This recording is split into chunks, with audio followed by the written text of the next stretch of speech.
tanah itu sangat perlu dibutuhkan oleh manusia, bahkan oleh tumbuh-tumbuhan yang ada di muka bumi ini. Ya. Artinya kita lihat dengan kasat mata yang nyata ini gunung, tetapi kalau dalam spiritual ini adalah istana kalau bagi orang-orang yang tembus atau yang orang-orang yang tinggi spiritual.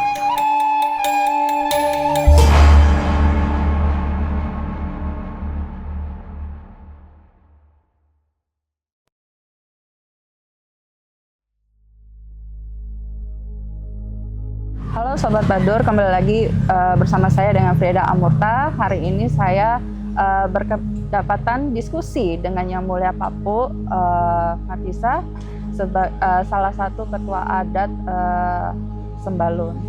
Halo Pak Pu, bagaimana kabar hari ini? Kabar baik dan alhamdulillah sehat. Sebelumnya Pak Pu, saya ingin tahu apa sih yang dimaksud dengan Ngayu Ayu itu sendiri, dan seperti apa sih rangkaian acara dan upacaranya Ngayu Ayu itu? Boleh dijelaskan? Terima kasih. Assalamualaikum warahmatullahi wabarakatuh. Waalaikumsalam. Berbicara tentang Ngayu Ayu. Ngayu Ayu ini adalah tradisi atau budaya yang ditinggalkan oleh leluhur. Betul. Jadi rangkaian-rangkaiannya Ngayu Ayu ini pertama pengambilan air. Ya. Pengambilan air itu ialah antara manusia dan air, antara air dengan tumbuh itu harus bersatu atau bersahabat. Ya. Karena air, manusia dan tanaman-tanaman segala di atas dunia ini adalah Air. makhluknya yang di atas, yaitu Tuhan, yaitu Allah. Lalu yang kedua, bersahabat dengan yang Ngayu Ayu ini, bersahabat dengan tanah. Tanah itu adalah asal muasal kita, manusia. Betul. Nah kemudian tanah itu sangat perlu dibutuhkan oleh manusia, bahkan oleh tumbuh-tumbuhan yang ada di muka bumi ini. Ya. Termasuk tanah itu adalah tempat tinggal, tempat membuat rumah dan lain sebagainya. Bahkan juga ditempati oleh manusia, tempat kencing dan lain sebagainya. Tetapi tanah itu tetap, kalau kita katakan seperti sekarang itu, karena diperintah oleh Yang Maha Kuasa, tanah itu syukur mau ditempati oleh manusia, oleh tanam-tanam, diapakan saja bisa. Tanah. Lalu yang kedua lagi, kita bersyukur kepada Yang Maha Kuasa, diberikan desa, desa yang begitu subur, dan diberikan tempat. Desa ini adalah indahnya luar biasa kalau dilihat dengan mata, kasat mata yang tidak, artinya kita lihat dengan kasat mata yang nyata ini gunung, tetapi kalau dalam spiritual ini adalah istana kalau bagi orang-orang yang tembus atau yang orang-orang yang tinggi spiritualnya.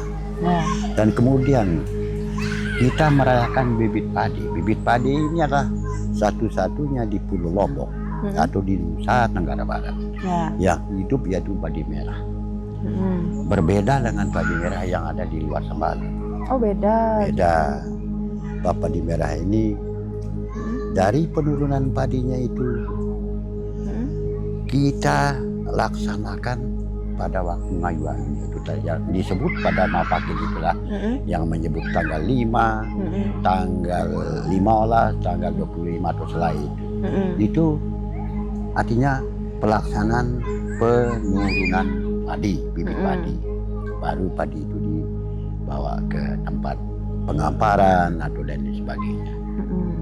Nah, terus lalu kedua, terakhir. Ketiga atau yang terakhir ya? Ya terakhir. Kita kembali kepada leluhur, kita bersyukur kepada leluhur kita bahwa kala itu 800-an tahun dari lebih kurang 800 tahun. Kala itu kan desa ini kan masih hutan. Ya, Babat. betul. Lalu dinginnya luar biasa. Ya. Belum ada apa namanya Penduduk. belum ada listrik. Ya. Kala itu dinginnya luar biasa. Ya. Kemudian juga rintangan-rintangan yang luar biasa pada waktu itu. Termasuk ini nyata, tidak goib. Seperti raksasa, Garuda, Komodo, Borneo, itu masih ada sampai sekarang. Tetapi masih ada. Itu bisa dilalui atau bisa dengan keimanan dan kekuatan batinnya leluhur kita bisa hidup kala itu. Nah kemudian kalau kita berbicara tentang goib, kala itu jinnya masih jin kafirnya, jin korinnya, korun, jin iblis banyak ketika itu, tetapi leluhur kita bisa hidup bertahan ketika itu. Nah ini sehinggalah para leluhur kita itu mengatakan yang namanya ngayu-ayu untuk keselamatan kepada manusia, kepada masyarakat yang ada di sini, termasuk tumbuh-tumbuhan atau apa saja makhluknya Tuhan bisa. Itu ya kita rayakan lah. Ya, beriringan. Sehingga kita mengatakan yang namanya ngayu-ayu. Ngayu-ayu itu adalah singkatan dari apa? Mengumpulkan air. Ialah upacara adat yang utama atau pertama. Jelas nanti sebentar kan kita semua petugas adat, petugas agama, pemangku itu mengambil air di 13 atau 12 mata air itu kan. Ini yang kita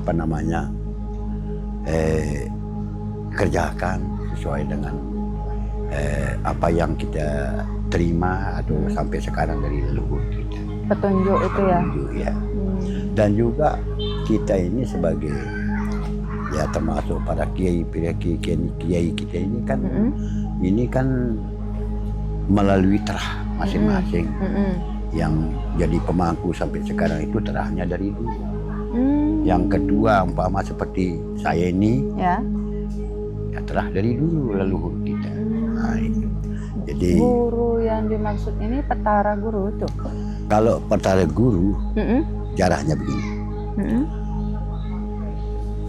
Kira-kira sebelum tahun 1257, sebelum meledaknya Gunung Rinjani, tahun 1257 itu pernah terjadi yang namanya orang masyarakat Sembalun ketika itu pernah terjadi musibah.